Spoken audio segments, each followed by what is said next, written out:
الحمدللہ وحدہ والصلاة والسلام علی من لا نبی بعدہ اما بعد۔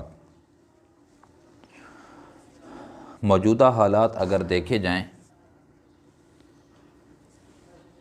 تو ہر ایک دوسرے پر کیچڑ ڈال رہا ہے اور قصوروار دوسرے کو ٹھہرا رہا ہے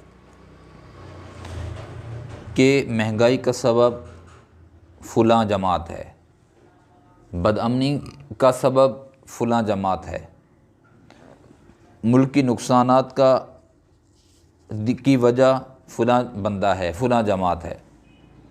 یہ تو ہے اوپر والی سطح کے حالات۔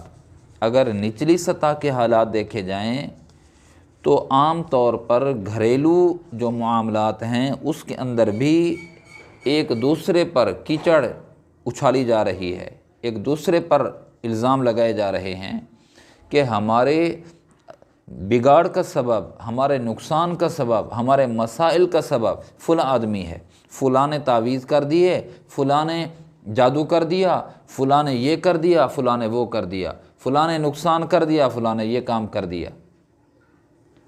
تو میرے عزیزو، کوئی کسی کا نقصان نہیں کرتا، کوئی کسی کا نقصان نہیں کرتا۔ بگاڑ کا سبب افراد شاید ہوں گے، لیکن بگاڑ کا سبب میرے دوستو ہمارے اعمال ہیں۔ ہمارے اعمال بگاڑ کا سبب ہیں، معاشرے کی بگاڑ کا، ہماری روزی کا سبب ہمارے برے اعمال ہیں، ہمارے ملکی حالات کے بگاڑ کا سبب ہمارے اعمال ہیں۔ کیوں کسی جماعت کو، کیوں کسی فرد کو مورد الزام ٹھہرایا جائے؟ میں اپنے گریبان میں کیوں نہ جھانکوں؟ میں کیوں نہ دیکھوں کہ کہیں میری وجہ سے تو یہ نقصان نہیں ہو رہا میرے بھائی کا، میری وجہ سے کسی کا نقصان تو نہیں ہو رہا، میری وجہ سے ملک کے کسی قانون کا نقصان تو نہیں ہو رہا۔ یعنی یہاں تک حالات ہیں ذاتی طور پر، انفرادی طور پر، کہ میں ٹریفک قوانین کی پابندی نہیں کرتا، مجھے کوئی سروکار نہیں، نقصان اس کا ہوتا ہے ہو جائے، وہ ڈرتا ہے، اس کی گاڑی کا نقصان ہوتا ہے، وہ کچلتا ہے، وہ مرتا ہے، کوئی مسئلہ ہی نہیں ہے۔ پچھلے دنوں کی بات ہے، پچھلے دنوں میں کسی عزیز کو سرکاری ہاسپیٹل میں ایڈمٹ کرانے کے لیے ایڈمٹ تھا، میں اس کی تباہ پرسی کے لیے گیا تو وہاں اس مریض کے لیے کچھ مسئلہ ہو رہا تھا، تو میں وہاں گیا، ایک دو واقف کار تھے تاکہ میں ان سے گزارش کروں کہ یہ مسئلہ ہمارا حل کر دیں۔ تو وہ جو میرے ساتھ ایک بندہ تھا اس نے کہا کہ یہاں مولانا بندے کا ایکسپائری ہو جانا مسئلہ ہی نہیں ہے، کوئی مسئلہ نہیں ہے، بندہ فوت ہو گیا، فوت ہو گیا، ہاں یار فوت ہو گیا، اللہ اکبر۔ یعنی آکسیجن میسر نہیں ہو رہی تھی، جس کام کے لیے میں گیا آکسیجن میسر نہیں ہو رہی تھی۔ میں ملا افراد سے، بعد افراد سے، کہ بھائی مریض کی حالت کنڈیشن یہ ہے کہ بیچارے کو آکسیجن کی ضرورت ہے، سانس اس کا مشکل سے آ جا رہا ہے، اگر ممکن ہو سکے آپ سے تو آپ آکسیجن دیں۔ الحمدللہ کام تو ہو گیا۔ یعنی کہنے کا مطلب یہ ہے کہ بندہ جو میرے ساتھ تھا اس نے کہا، میرے رونگٹے کھڑے ہو گئے، اس نے کہا کہ ہاسپیٹل میں بندے کا مر جانا مسئلہ ہی نہیں ہے، ایکسپائری ہو جانا مسئلہ ہی نہیں ہے، اس کے لفظ یہ تھے، معمولی بات ہے، اس نے کہا، اللہ اکبر، معمولی بات۔ تو مطلب یہ ہے کہ ایک ریڑھی والے سے لے کر میں تو کہا کرتا ہوں بڑے سے بڑے عہدے والے سے لے کر چھوٹے سے چھوٹے عہدے والا آج کرپشن میں مبتلا ہے۔ ہمارے استاد جی فرمایا کرتے تھے کوئی انڈا چور، کوئی مرغی چور، اس جام میں سارے چوری چور۔ حالات تو یہ ہیں کہ جس کا بس چلتا ہے، جس کا اختیار چلتا ہے، اپنے اختیارات میں وہ آدمی ڈنڈی مارتا ہے، اپنے اختیارات کا ناجائز استعمال کرتا ہے۔ اللہ یہ کہ اچھے لوگ بھی موجود ہیں دنیا میں، اور الحمدللہ انہی کے وجہ سے دنیا کا نظام قائم ہے اور آباد ہے۔ ذرا نبی علیہ الصلوۃ والسلام سے بھی تو نگاہ کی جائے کہ آقا علیہ الصلوۃ والسلام کے ارشادات بھی اس موقع پر موجود ہیں کہ ہماری بگاڑ کا جو سبب ہے وہ کیا ہے۔ تو مجھے اچانک یاد آئی وہ ایک حدیث مبارکہ ہے معجم الکبیر کی،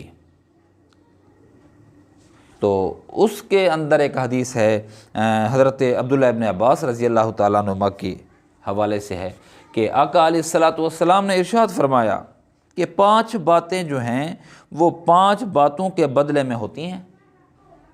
5 باتیں ہوں گی تو 5 باتیں اس کے بدلے میں ہوں گی۔ اللہ اکبر، ذرا غور تو کریں۔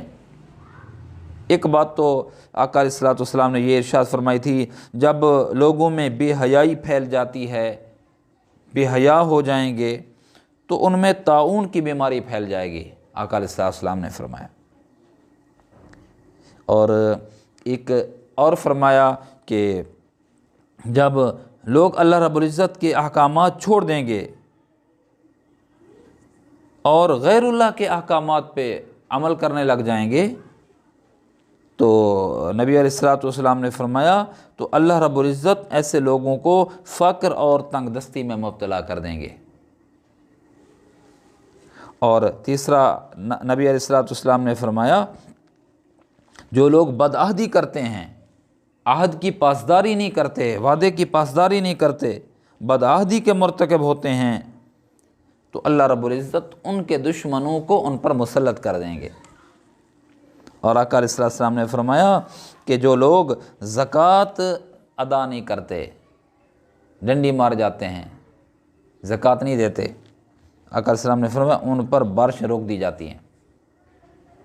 اور 5ویں چیز جو حضور پاک صلی اللہ علیہ وسلم نے فرمایا، جب لوگ پیمانے کے اندر ڈنڈی ماریں گے، ناپ تول کے اندر ڈنڈی ماریں گے، صحیح نہیں تولیں گے، صحیح حساب کتاب نہیں رکھیں گے، تو آقا علیہ السلام نے فرمایا تو وہ قحط سالی کا شکار ہو جائیں گے، پیداوار میں کمی آ جائے گی، پیداوار سے محروم ہو جائیں گے، قحط سالی کا شکار ہو جائیں گے، یہ آقا علیہ السلام نے فرمایا۔ آج میرے عزیزو ہم دوسروں کو مورد الزام ٹھہرا رہے ہیں، یہ اس کی وجہ سے ہے، فلاں جماعت کی وجہ سے ہے، فلاں فرد کی وجہ سے ہے، فلاں مرد کی وجہ سے ہے، فلاں عورت کی وجہ سے ہے، فلاں میرے رشتہ دار کی وجہ سے ہے، فلاں میرے ہمسائے کی وجہ سے۔ حالات کا خراب ہونا میرے دوستو ہماری نگاہ افراد پہ کیوں جاتی ہے، ہماری نگاہ ہمارے اعمال پہ کیوں نہیں جاتی کہ بگاڑ کا سبب کیا ہے۔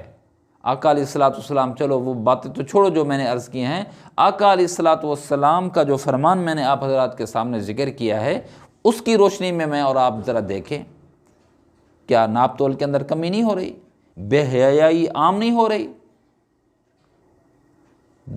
ہاں، عجیب بات کسی نے پچھلے دنوں میں پڑھ رہا تھا، کہا کہ اگر اذان دیکھی جائے تو اس ملک میں صرف اذان سے محسوس ہوتا ہے کہ یہ ملک اسلامی ملک ہے، اس کے علاوہ جہاں بھی دیکھو کوئی کہیں بھی نہیں نظر آتا۔ ہمارے معاملات دیکھ لیں عمومی طور پہ، ہماری تجارت دیکھ لیں عام طور پر، کہا کہ کیسے میں زندگی گزاروں۔ ایک دوست سے میں نے کہا کہ دیانت داری کا، اس نے کہا دیانت داری اگر کرنی ہے تو پھر مسجد میں بیٹھو، اور کام ہی نہیں ہے، بازار میں دیانت داری نہیں ہو سکتی۔ اللہ اکبر، یہ حالات ہیں۔ تو میرے دوستو میں اور آپ بھی دیکھیں کہ ہمارے بگاڑ کا سبب کیا ہے، وجہ کیا ہے، یہ میں بھی جائزہ لوں، آپ بھی جائزہ لیں، آپ نے اعمال کی درستگی کی کوشش کریں۔ اللہ مجھے آپ کو عمل کرنے کی توفیق نصیب فرمائے۔